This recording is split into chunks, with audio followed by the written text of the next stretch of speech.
say this because the media has been accused of failing to give Afya House a fair hearing, because we came out and exposed the alleged scam, because the media were the first to go ahead and talk about the draft audit report, and of course the media was accused of failing to do its proper job and give the bosses at Afya House a chance to defend themselves. But I think we've done a good job. This entire week we've just been seeing the Minister Cleopa Mailu and the PS Nicholas Moraguri in the media over and over again trying to explain their role or how far explaining their case rather. We'll be discussing that in a short while. Of course, the other big topic today is about ODM expelling at least 10 of its members. 2 governors, 7 members of parliament. 2 of them, we saw them apologizing, and we have that story. We'll be looking at it a while, in a short while. The other interesting story on the Daily Nation: 11 campuses ordered shut over quality. Now, this is one headline that I feel will go unnoticed by many people, simply because we're focusing on corruption and what else is happening. The Magufuli visit is also very interesting. We'll be looking at that in a while. But before we even go to that, something big is happening in Kenya today, and that is the fact that 952,000 pupils across the country are sitting for their Kenya Certificate of Primary Education exam starting this morning. I think mathematics will be kicking off in the next 1 hour or so. And of course it's big news for anyone who's a parent, anyone who has a sibling, even for you, because you went through the same system. And I'm sure you have something to tell these people. I'd say, first of all, we pray for these children that they go with a spirit of confidence, that the spirit of fear around exams be banished. These children of ours are destined for success. I always tell the children of Kenya, you are not born to be average. All of you are better than average, and there's different ways to succeed, and we're praying for them to do the exams well. Number 2 on that issue is a message to the parents and the teachers, how we engage on the exams and their results when they come out. Don't let the value of your child be tied to a mark. If you ask your child how much marks they got, let's not hear parents saying, my child failed. Your child is not a failure based on the marks they get in KCP. Children succeed in very many different ways, and I often give an example of Victor Wanyama, who plays soccer for Tottenham. Victor Wanyama's income is higher than the income of Barack Obama, William Ruto, and Uhuru Kenyatta combined. Yes. And he plays soccer, and nobody knows what he got in KCP. Yes. And I really admire him. So I want to learn that, make parents understand this is an exam, but it's not the value of your child forever. And a lot of time we see the damage done on our children, even children committing suicide, out of these high-pressure exams or based on the mark they got. So to our children, we are praying for you. God give you success and confidence. Do your best and find your path in life, how you'll succeed. Not everyone will be an academician and things like that. But lastly, last year I was here at this time asking for the Kenya National Examination Council, the CEO and the board, to be disbanded because they had done a terrible job of managing exams before. They were corrupt, they were incompetent, they were absolutely immoral in their actions. And this year we've seen C.S. Matiang'i and Dr. Magoha, Professor Magoha, running Kenya National Examination Council in a strict manner. We don't have exam papers being leaked and shared on WhatsApp. So Kenya is making some steps forward. If we put true leadership in good places, they do a good job. I'm proud to congratulate Professor Dr. Matiang'i and Professor Magoha for a job well done so far. Thank you so much for doing a good job. Says, it means that we're probably not going to see a lot of A's this time around because of the raft of measures that the ministry and NEC have put in place, because last year we saw quite a number of the pupils come out with A's at the end of it, and of course there were accusations that it was because of exam leakage. This time around we don't expect that. Well, I'm not sure about not expecting the A's because maybe not as many. Maybe well, I think that I want to support Ken in congratulating Dr. Matiang'i and Professor Magoha for the measures they've taken, because we see the result of it. And much as it was resisted, because you know there was a lot of hue and cry when Dr. Matiang'i came heavy on the Kenya National Examination Council. If we do not see as many A's, I think then that will go to a wider problem of the teachers, because let's remember that that students learn throughout the year and they are prepared for these exams. So it shouldn't be that because there was no leakage or because, you know, people didn't steal exams, that students don't get A's. Students should get A's based on learning. And so I think that the results that we see from these exams should actually tell us then about the process of learning that the students are going through. And I concur also with Honorable Ken Okoth about how the value that we put on the exams above the children, because a lot of this leakage was driven really by schools wanting to place themselves at the top of the rung. So they would do anything for that competition so that you draw you know, parents and students to your school, and that's the boast that you make. So it's not really about preparing students for learning or even for managing their affairs or giving them personal agency. But it was really about that we are at the top of the rung. So I think that there's a shift that is taking place, and a good shift, you know. So I don't think that even if we don't get as many A's, there are certain values that are being inculcated in these kids. We're taking away this whole idea of that I must win at all costs, so that it doesn't matter whether I have stolen exams, it doesn't matter. Parents were buying exams for their children. So what kind of values were we inculcating in these children? So I think we must look at the greater good that is actually coming out of that. And on that score, I really want to appreciate what Dr. Matiang'i has done, because these children are learning, more importantly, the values associated with hard work, with learning, and going out there and putting their best foot forward. You know, so I think that's good for our country. And of course, as she said, Dr. Matiang'i has to take credit for a lot of this progress that we've seen this year in matters of education. Yeah, that's true. But before commenting on Dr. Matiang'i, first and foremost, I want to take this opportunity to wish the candidates success in their KCP and God's blessings. The people of Kiminini, I moved around and was wishing them success. The greater people of Trans Nzoia and the country in general want to wish them success. Now, coming to the exam, first of all, I want to congratulate Professor Magoha. Professor Magoha is the chairman of the Kenya National Examination Council, and having worked with him as a lecturer, of course I've been a lecturer at the university, he's a no-nonsense guy, and I have to thank him because the buck stops at him anyway, and Dr. Matiang'i is there as the CS. So really they've done good work, and you know very well that I brought an amendment, Kenya National Examination Council Amendment Bill, to bring back ranking. And to me, ranking is very, very critical. And I want to tell them that this is the time they're going to the exams, avoiding leakages, and they're going to have structured ranking, so that we'll be able to know who have done well. So those who have done well can be rewarded. Those who have done poorly, you can go into this value system and see where was the problem. Maybe was it the issue of laboratories were not there, or the teachers were not there, so that we, from the limited resources we have, we can be able to allocate resources. So to me, Kenya National Examination Council plays a very, very critical role. To me, it's not an issue of A's. You know, in statistics, there's something called the normal distribution curve. So with the normal distribution curve, and if you remember those days, even when the A44 was just started, we never had A's. Majority of the people who are going to do other courses like medicine were getting C+. So to me, it doesn't matter. In every event, there must be a normal distribution curve, whereby the majority are in the middle. Those who fail should be few, and those who pass highly, there must be few. So if you give an exam, and when you try to plot, and you find that it's not taking the curve, the normal distribution curve, then there's something wrong.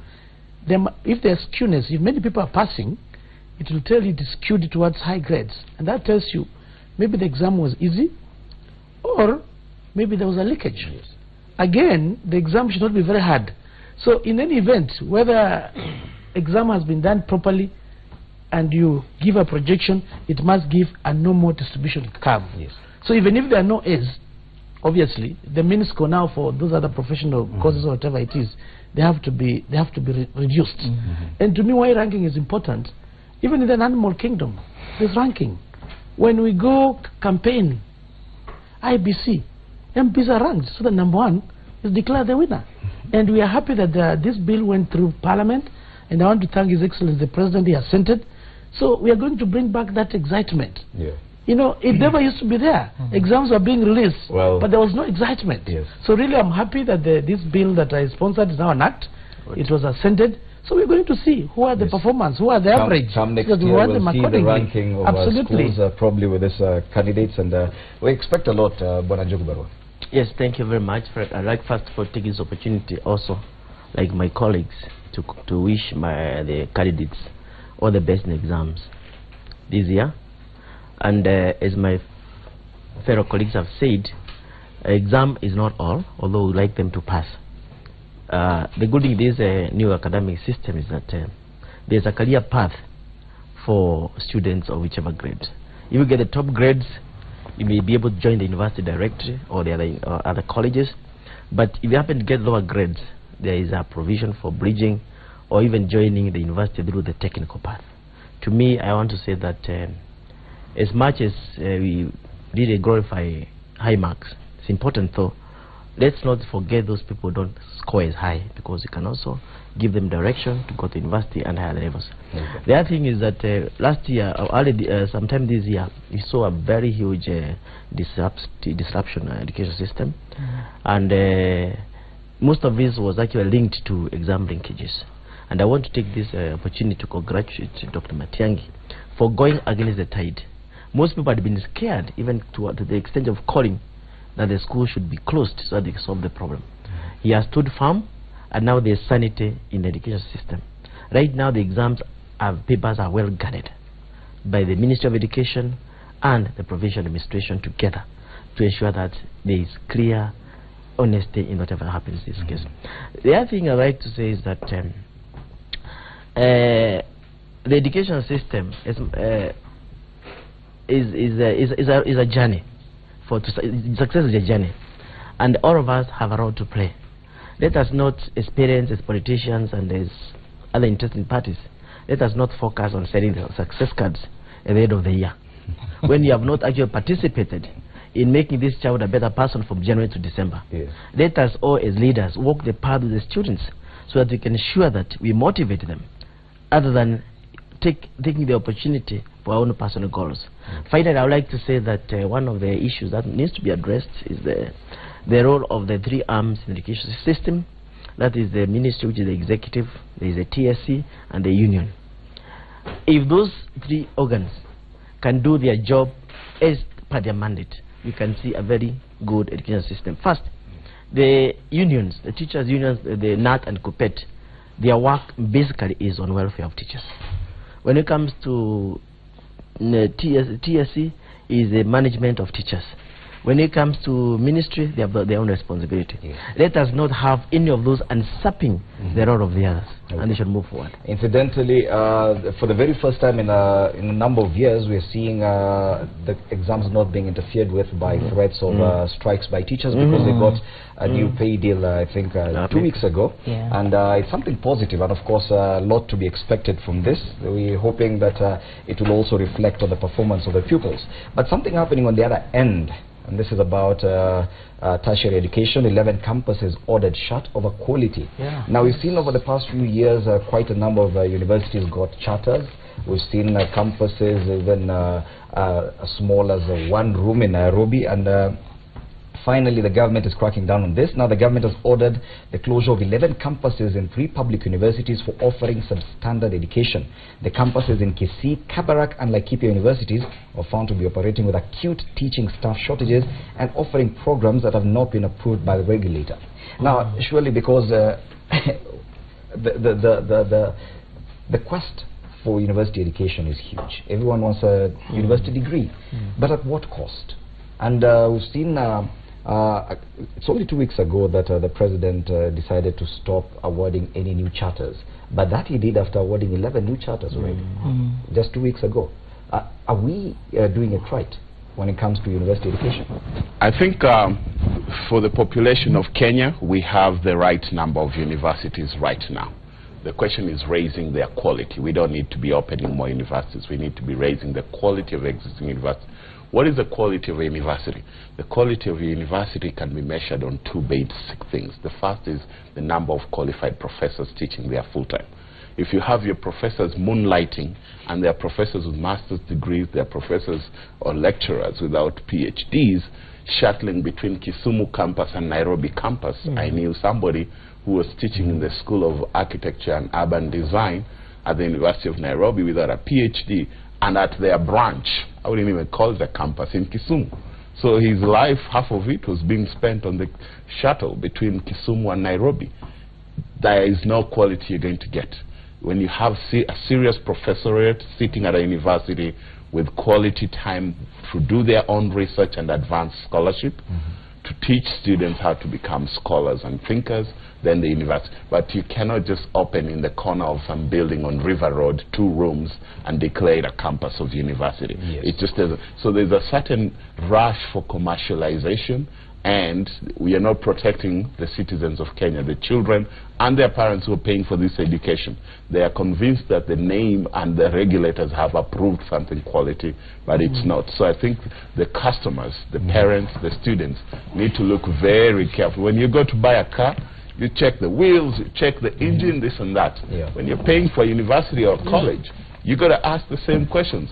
Who are the professors? How many of them? What are they qualified for? Before you just sign up for a course and spend 4 years of your money, and you leave without the skills, and then the employers have to reteach you everything, or they don't want to employ you. And I'll say all these campuses have been churning out graduates. They have been, and in fact, I think that is the greater concern, that they have been churning out those graduates. But they have been responding to the demand in the market. And I think that that's also something that we need to look at, because while Ken talks about, you know, being able to interrogate the university, it is assumed that by the time a university has its charter, it has already gone through the quality the quality controls that government has put in place to assure parents that this is a university that will provide the quality education that your child needs. And remember that we have put a premium on university education. So, of course, all these universities have been rushing to respond to the demand that is in the market. But the greater problem is this, as you say, that they've been churning out graduates. There are people who hold degrees from these universities that now we are being told they do not offer the right quality. And so, of course, it goes back to government, because government does have a responsibility to guarantee quality education, because our education system is that which provides the country with its human resource. So even as a nation, the government must be very keen. The government, I suppose, you know, including Parliament, you know, in being able to guide government on ensuring that our education sector, including higher education, is actually designed to produce the kind of human resource that Kenya needs to achieve its development goals. So when we're just churning out for the sake of churning out so that people have a degree, because that's what's been happening, we've been seeing the rush, and a lot of it is responding to something else. It is because people want to get into these certain jobs, they want certain qualifications for certain, you know, rungs of leadership. So the universities have been responding to that, and that in itself is a problem. But it is good, the measures that government is taking. Indeed, for the population that we do have in Kenya, we don't need more universities. We now need to begin to concentrate on the quality of education, and not just university, also looking at polytechnics, because we've seen a gap. We've seen a gap in skills production. While everybody's going for university, the university degrees, we find that there are certain technical skills that have been lacking, because all these polytechnics and technical schools were turned into universities, you know, so that now we have a huge skills gap in being able to meet the goals of Vision 20 industrialization. We have those skill gaps. So I think that the corrective measures that are really being taken right now by the Ministry of Education do offer promise, and I think that we need to support the Minister for Education even as they make these, as they do these reforms. Yes, and you've been a university lecturer. I would want to hear what you have to say. Absolutely, and I'm a worried person. The Commission for University Education is the one responsible in terms of regulation and supervision of universities. And there's no way a university can come up with a course which has not been approved by the Commission for University Education. Commission for University Education is supposed to look at the infrastructure, the skills, particularly of the professors, where they have the expertise to be able to teach that particular subject. Recently, I met some professor. This is a professor in one of the private universities, and he teaches PhD students and all that. And he wanted me to give a hand. And I told him I'm a bit busy, but there was some research work. I tried to probe and ask him, what did you do your PhD in? What was the conceptual framework? He does not understand. Dissertation. It is more than that. When you go to the PhD level, you must have done some research, and they must demonstrate through a conceptual framework showing the value added. He could not understand what a conceptual framework is. And this is a professor who has done his PhD. I went further to understand the philosophical orientation of the research. He doesn't know anything. This is to tell you how problematic it is. And this is the responsibility for Commission for University Education. You know, at the PhD level, the research is totally different. And the core business of a university, of course, is teaching and research. So really now, we have had problems about this Kisii University. And if you have only 2 professors, 2 lecturers with PhDs, and you have 78 students, it is a problem. That means the Commission for University Education is sleeping on the job. So it is the highest time, I think it's Professor Zome who is there, it's the highest time they must move with speed. And the Commission of University Education must crack the whip. Because the quality of education that we're having is wanting. To me, the issue is not that we should not have universities. Let's have as many universities as possible, so long as we have the right professors. I happened to be, about a month ago, I was invited to Harvard University. I went to present a paper.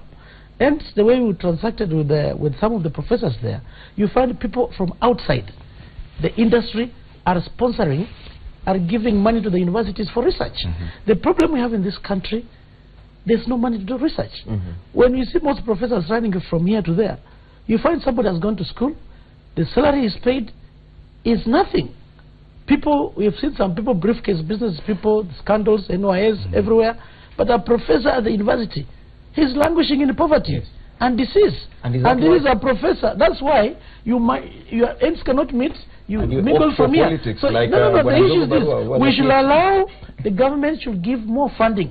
For research. For research at the universities. Go to Harvard University, you'll see. Those professors, they're in their own class, they do research, they're respected. But in this country, the universities are just surviving. Much of the funds are not being channeled to research. But Njogu Barua, there are not many people in Kenya who are PhDs. You're one of them, but you opt for politics instead of actually academia. Thank you, Fred, but I want to say that I've done my bit. I've also taught at the university, and I'm not that young, and this is just another challenge in life which I want to address. But more important is, whatever you do, you must do it for a purpose. There are lessons you learn when you're at the university, problems you learn and you experience and face firsthand. And that is a bigger motivation for us to join not just politics but governance as it is. One of the issues is that what Chris has actually mentioned is that universities, professors are not well funded.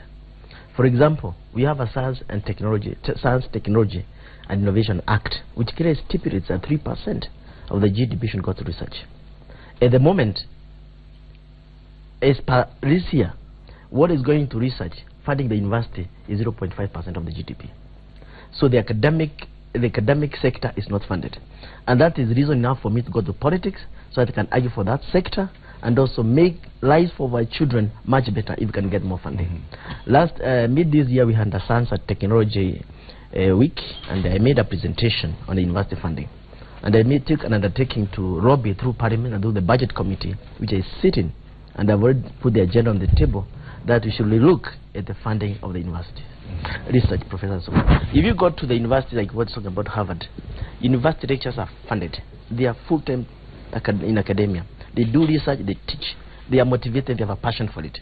In Kenya, even the professors, the passion, with the greatest knowledge, they may not be able to move beyond that. Are you suggesting that probably university should be run by the government and not privately owned? Because we have seen quite a number of private universities. No, that's not the thing. The thing is there should be quality control and there should be right funding, either in private universities or public or private universities.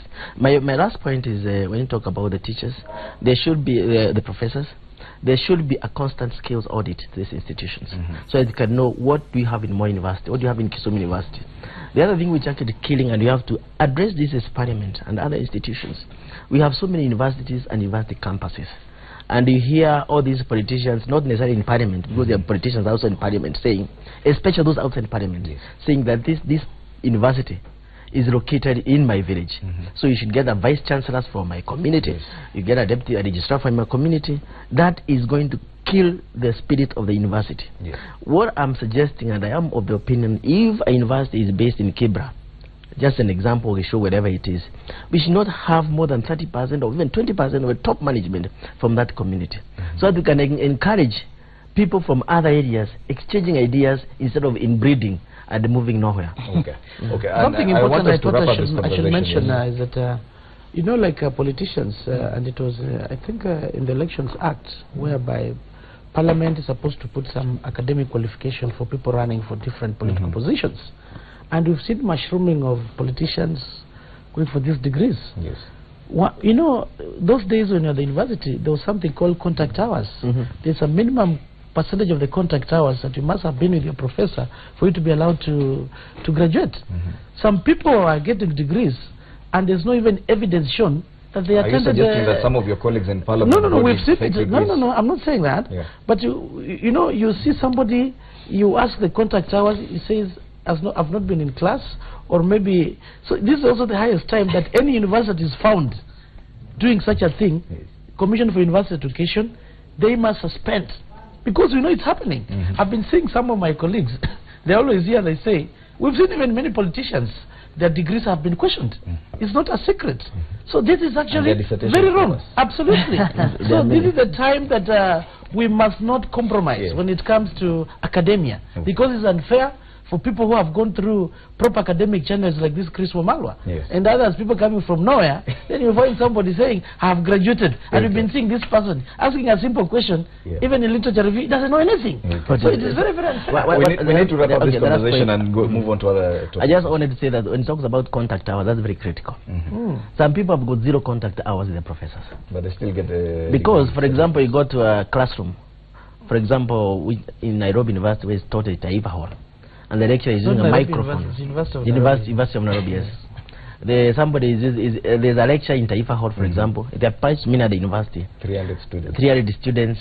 The lecturer is using public address system. You don't have a direct relationship with the students. So it may be difficult for you to know when these students came to class or didn't come to class. So basically, you cannot establish the contact hours. And if the contact hours do not meet the threshold, then you don't deserve the degree. Finally, I don't think it's fair for us to be focusing on the parliamentarians, because it's just a small problem. We are only about 429 or something. Like politicians. Okay, no, I'm afraid it's on parliamentarians actually. It's part of this panel. Let us not put a lot of emphasis. We have a lot of credible members of parliament. In fact, Okan says 99% of the degrees in parliament are credible. And you have got very serious scholars and serious researchers. Thank you, because I can see that conversation is heading a different direction. Anyway, we need to take a short break, but when we return, we need to discuss the Afya House shenanigans, as well as President Magufuli's visit. I understand in about an hour's time he will be presiding over the official opening of the Southern Bypass. We will be broadcasting that event live as well here on Citizen TV. Do stand by for that, as well as discussing what happens to these ODM MPs who've been expelled. Plus, we will also need to hear from Bwana Ken Okoth what happened to him last week in Kibra. Power Breakfast continues.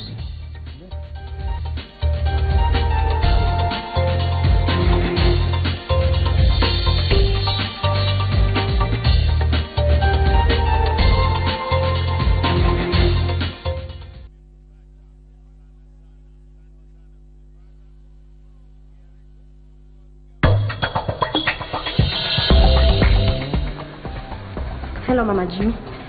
We can have some hot water. For what? For coffee. Wait for tea time. We want coffee, not tea.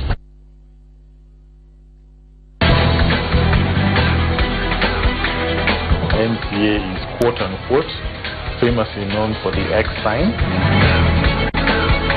We've already deposited that register with the AGs, Attorney General's chambers. We are now in the process of developing a register for skilled construction workers and site supervisors. Biggest contribution to them is, to me, is the training that they are offering, and at least identifying the contractors